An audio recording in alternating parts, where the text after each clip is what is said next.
অসমীয়া ঋতুৰ নাম: গ্ৰীষ্ম,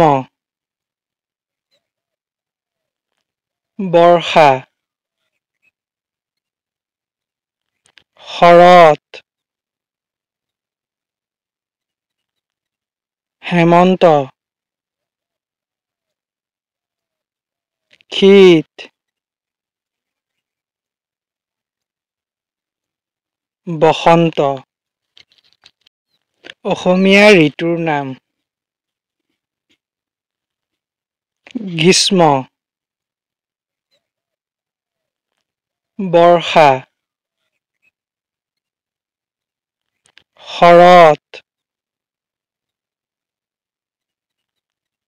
হেমন্ত, শীত, বসন্ত।